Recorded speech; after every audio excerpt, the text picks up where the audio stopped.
The other thing, and you alluded to it, the offensive coordinator, young offensive coordinator, who's getting some head coaching interviews this week. He had himself a nice plan. Well, yeah, you look at Slowick did a great job. So at times everybody I've talked to wants to kind of Schwartz got handled, and I'll be honest with you, he just didn't have a good night, and it happens in football. And they executed at a high level. Their players played at a high level. He had a good plan of who he's going to attack. He was going to attack the linebackers in man coverage. He was going to attack the safeties in zone coverage. He was going to stay away from Ward and Emerson. He was going to use misdirection because the Browns are so aggressive. But with the defense with Schwartz, you're going to have good plays and you're going to have bad plays. And this defense predicates itself on the offense is going to score points too, because when you play all man coverage and you blitz, you're going to get caught sometimes. And you got to take the good with the bad. In this aggressive style defense, you got to understand that there's times they're going to give up plays, but that's with the assumption that the offense is going to do their part too. And it just didn't happen this week. These guys had a great job. Slowick did a great job, and I give him credit again more than I criticize Schwartz. I think he did some things. I think they should have played more man. We're all sideline coaches at this point, and it is what it is, and they just executed at a higher level. They played better than the Browns. That's what it comes down to. You mentioned Slowick, a great plan. Take a look at this first clip. What you see here. So this is just a boot out of 21 personnel, and this is either a green dog where JOK is going to think that he's coming, or he's in man coverages and get caught with his head inside. But again, I think it's a missed coverage by Joku, because if you see him and both Okoronkwo both come. And they both shouldn't be coming.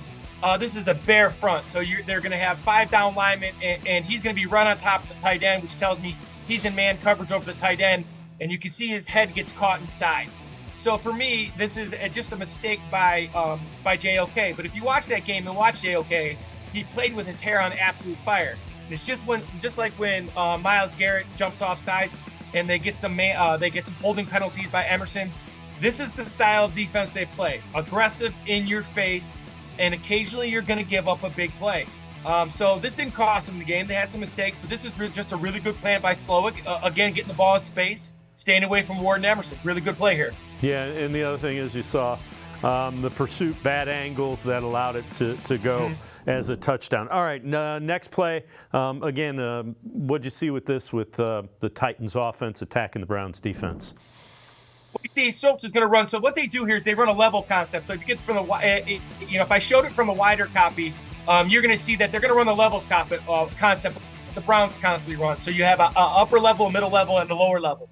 So what they do is that they roll and make it look like they're going to run the levels concept, and everybody does except for Schultz. And he's going to sell this route. You can see him sell it to the outside here, and then he's going to stick his right foot in the ground and kind of run that post. It's kind of a stick knot post, everybody calls it. But it's just a really good plan. It's really good. I think the backside safety should be there. But they also do a really good job of running Nico Collins underneath, which brings Thornhill up. And it's hard for Thornhill not to come up because Nico Collins is their primary guy. So again, really good plan. He runs a really good route here on Hickman. Hickman should probably have some help. It's just a really good concept on a down and distance that makes this a very good play. And again, they're staying away from Ward and Emerson and attacking those safeties and using the Browns' aggressiveness against them. Yeah, the other guy they attacked pretty successfully was Greg Newsome as well, but they didn't attack Emerson and Ward as much. All right, third one on the Texans offense against the Browns defense. What do you see here? Well, see here, this is interesting. So if you watch this play over and over, you're going to see the right tackle actually messes up. The right tackle is going to set the pass. So this should tell the Browns that it's a pass play.